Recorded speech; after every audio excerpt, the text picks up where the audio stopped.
Hello Flosstube, this is Nellie Pink for another Flosstube episode. Welcome to my channel. It is the 26th of January 2022 and this is where we talk all about cross stitch goodies. Like and subscribe if you like this video. Please leave a comment. I'd love to hear from you. Tell me where you are watching from, what theme you like to stitch, whether it be summer or any other time of year. It'd be excellent to hear from you all. Thanks very much. Now, first of all, the giveaway. It's still up if anybody would like to enter. Sadly, there have been no takers so far.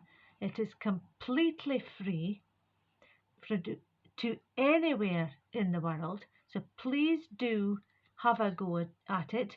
You must be 18 or over to give your address. Please do not put your address in the comments, and if don't enter with writing giveaway, prize, free or anything like that. We need this to go to people that are interested in stitching what is on the chart. Now, I've now first up today, after all that, first up today is some stitchy progress. Now, this is what I have been doing. If I can bring up the picture, if this thing will allow. Right, here we go. This is what I have been stitching right here. It's Be Mine by Stitching with the Housewives. As you can see, there you are, right there. Okay, now, and this is as far as I've gotten. I've just stitched right there, the part of the beehive, which comes down a little further, and then it's moving on to the word bee and rose and mine and etc. etc. And this is on an 18 count piece of blue Ada, using the called for flosses, DMCs mostly, with some of the fancy floss, which is classic colour works. So there you go, just a wee bit on that. It's very nicely stitched up, nice fabric to work with. Excellent, so that's that. Hopefully we'll get some more going on with that in the next few days, and I'll be able to show you what I've done with that. Now, I have been looking at the scissors that I use, and I thought you might like to see them. Now, this small scissors is good for using for close, to get this thread cutting off real close to the edge of the stitch. That's a good one. This is really quite a small scissors if you look at it compared to my orange scissors. You can see the difference in the size of them. Now, so that's that there. So that's a good one. That's from the Fat Quarter Shop. Now, that's an American online store. Be careful, obviously, also with the postage. It can be quite a lot, so you might want to order a lot in order to make the postage worthwhile. Now, this orange scissors, as you've just seen, this one is from a local supermarket. It's just an ordinary pair of sewing scissors called, let's see if we can turn it round. Has it got a name on them? Oh, hang on, it does say, just says stainless. Oh, there it is. It's called KORBOND. If you can just about see it there, KORBOND. Really nice scissors. I use it for just snipping threads into lengths.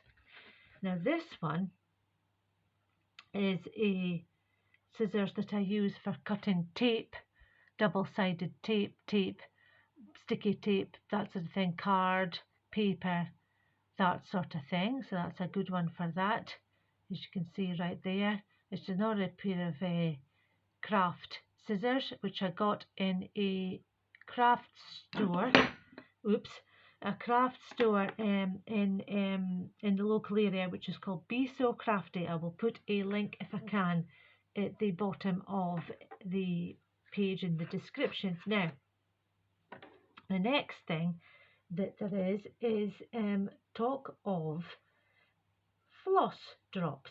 Now, I'd seen these types of floss drops on Instagram, etc., etc. Now, these were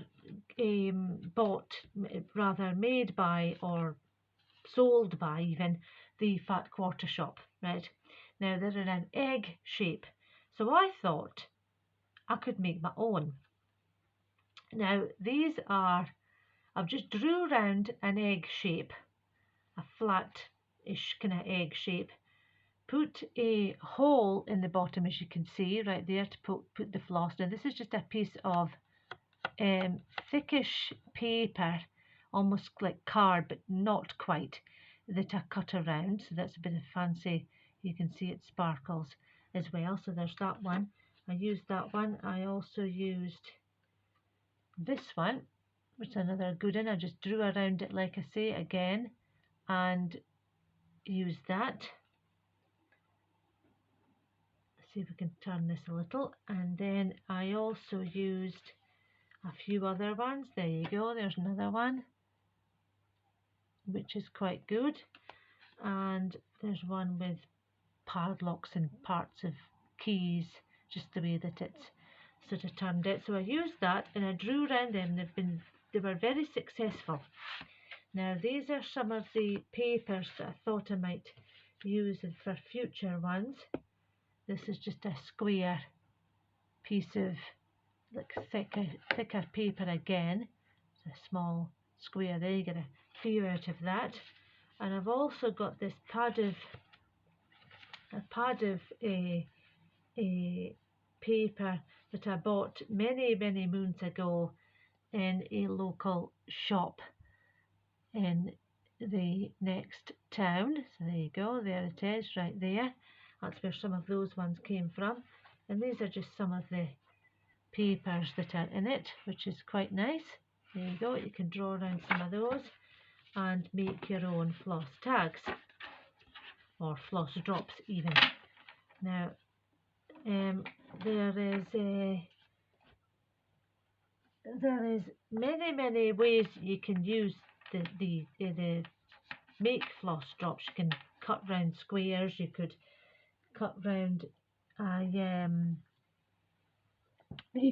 you could cut round a parcel tag. Anything you like, as long as you can punch a hole through, you're good to go. Now, so that's that. So that's always a good idea, and also saves you a little money on buying the floss drops as well.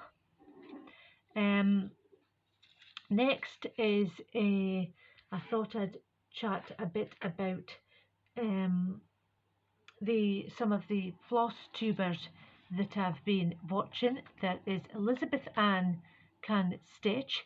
She's on Instagram, and she's also got obviously a Flosstube page.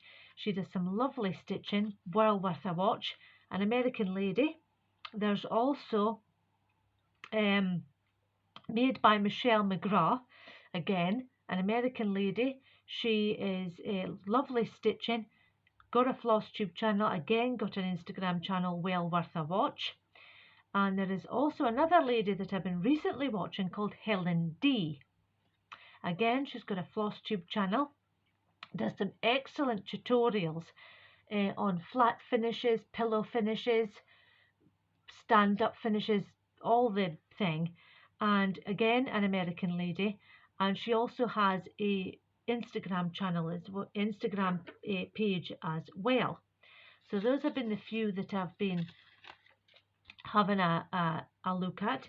They've got some lovely finishes, etc., on their pages and that, which is, you know, is well worth a look. Also, you might get a few ideas of the aidas that they use and the even weaves that they use, etc., etc. Now, there's a recent, well, there's a page that I've been a shopping page rather that I've been looking at, and it's called Lakeside Needlecrafts. I think I might have mentioned it before. Now, occasionally they might have an American magazine on there for sale. What is it called? I forget the name of it, but they do sell that now. They don't come up often, which is, they're also a little pricey, but you know, the patterns in them are really nice, really pretty patterns, things that you don't get across here so often. So that's always worth a look as well. Also, another thing as well, if you're cutting off some of your Ada, for example, say for example there's a little, you know, a little on the edge that you don't think, you know, you're going to use, save it, because it might do for a small finish or anything like that. Don't go, not advocating hoarding or on anything like that, but it's well worth keeping a few bits that might come in handy later on, and you might not need to go cutting up great big bits of fabric for just such a small finish that you might need to be using now. So I think that's a quick visit today, but please remember to if you'd like to enter the giveaway, please like and subscribe, and if you like the video, please like the video, subscribe to the channel. I could really do with the subscriptions, having only got one. And bye for now. And then next week, next week there will be more progress, or next time rather, there'll be more progress on the Be Mine stitching that I've been doing, so you can see a little bit more of how the picture comes along.